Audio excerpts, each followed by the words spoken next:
स्वागत है आपका। आपके साथ मैं हूं शिल्पा रावत। शुरुआत मुख्तार अंसारी की खबर के साथ। मुख्तार की मुश्किलें अब बढ़ सकती हैं। अब देश राय हत्याकांड पर फैसला आज हो सकता है। वाराणसी जिला कोर्ट अपना फैसला सुना सकता है। 31 साल पुराना एक केस, जब कांग्रेस नेता अवधेश राय की हत्या घर के सामने ही उन्हें छलनी कर दी गई थी। कांग्रेस नेता मुख्तार पर आरोप है केस की ओरिजिनल फाइल गायब कर दी गई थी।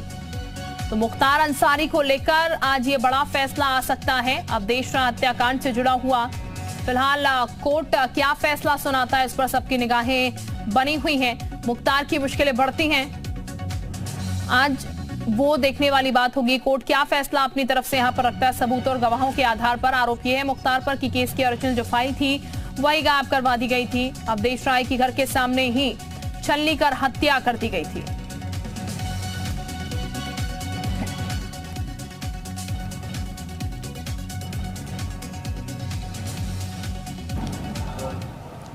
बत्तीस साल पुराने अवधेश राय हत्याकांड में आज मुख्तार अंसारी के खिलाफ वाराणसी की अदालत से फैसला आना है और इस फैसले के बाद मुख्तार के किस्मत में क्या लिखा है यह भी तय हो जाएगा।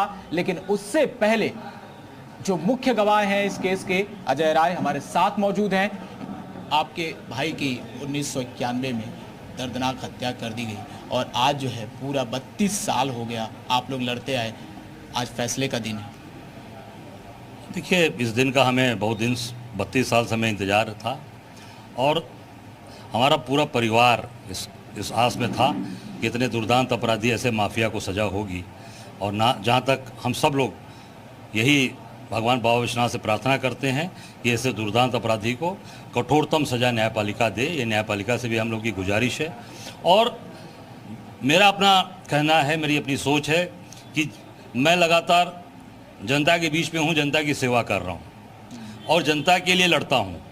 और जो अपने परिवार के लिए नहीं खड़ा हो पाया, जो अपने रक्त के लिए, अपने खून के लिए ईमानदारी से नहीं खड़ा हो पाएगा, तो जनता के बीच में मैं क्या बोलूँगा कि मैं आपकी बड़ी मदद करूँगा।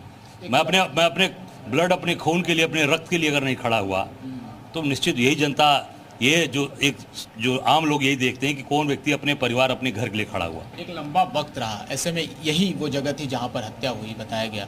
उस वक्त क्या माहौल था और आज जब आप देखते हैं इतने लंबे समय बाद, कौन कौन सी ऐसी चुनौतियां थी जिसको पार करके आज आप यहाँ तक पहुँचे? देखिए, चुनौतियाँ इंसान के जीवन में हमेशा लगी हैं और हम लोग चुनौतियों को स्वीकार करने वाले लोग हैं, चुनौतियों से लड़ते हैं, कभी हटा नहीं।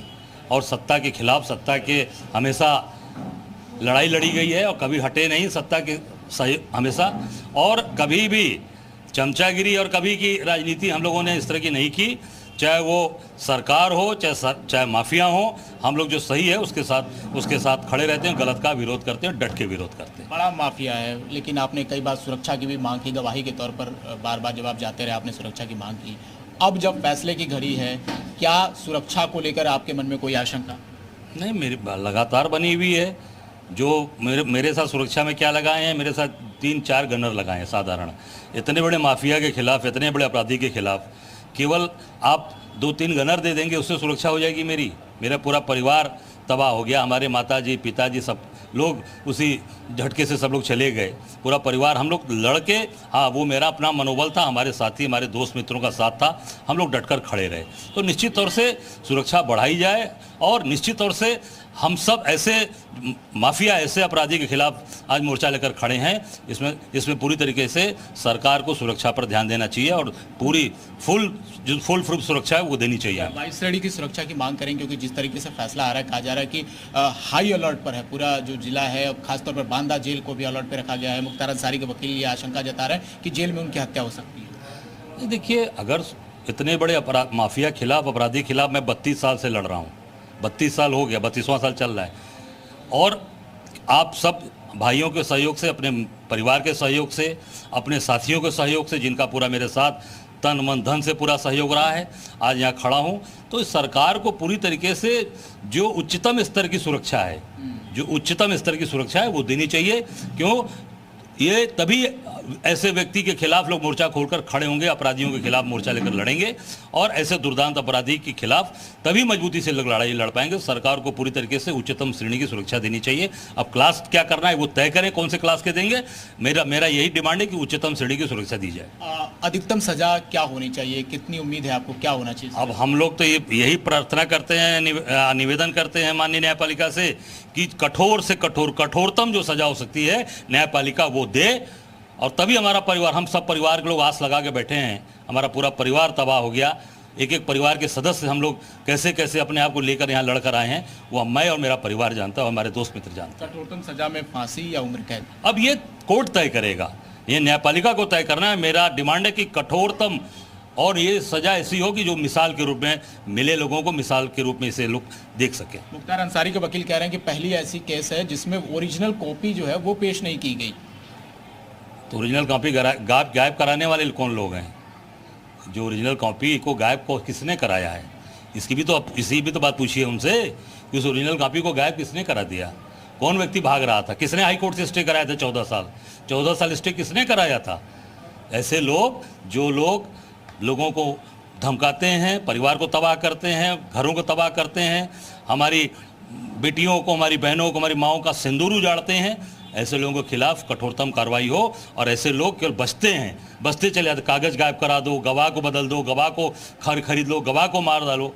हम लोग डटकर लड़े। हमारे साथ देखिए गवाह विजय पांडे जी, 2 लोग चश्मदीद गवाह, दोनों चश्मदीद गवाह ने 1-to-1 गवाही की, सारे जीरा और सारे साक्ष्यों के साथ हम लोग खड़े रहे। मुख्तार के अलावा और भी लोग आरोपी हैं, उनको अगर बात करें तो उनकी क्या स्थिति, उनको किस तरह सजा का? अब वो भी सजा, उनको भी यही सजा जो इनको होगी वही सजा उनको भी होगी, वो भी साथ में रहे। पर यह है कि वो न्यायालय इलाहाबाद न्यायालय में चल रहा है। ये एमपी एमएलए कोर्ट में मुख्तार अंसारी का मुकदमा है, ये इनका डिसाइड होगा, उसके बाद उसको डिसाइड करेंगे। क्या आप मानते हैं कि ये मुख्तार अंसारी के अंत की कहानी लिख देगा, ये जो फैसला आएगा?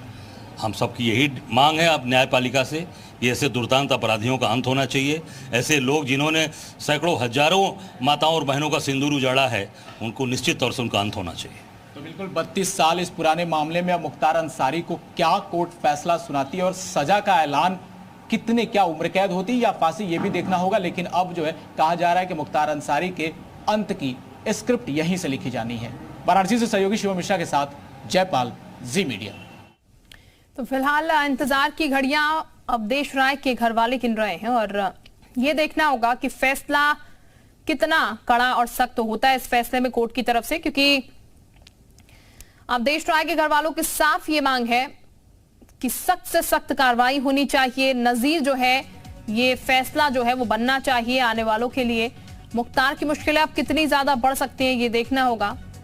हालांकि इस केस को लेकर अगर बात की जाए तो ओरिजिनल जो कॉपी थी वो इस केस की गायब कर दी गई थी और मुख्तार अंसारी पर ही उस कॉपी को गायब करने का आरोप है। घर के सामने ही अवधेश राय को छलनी कर दिया गया था।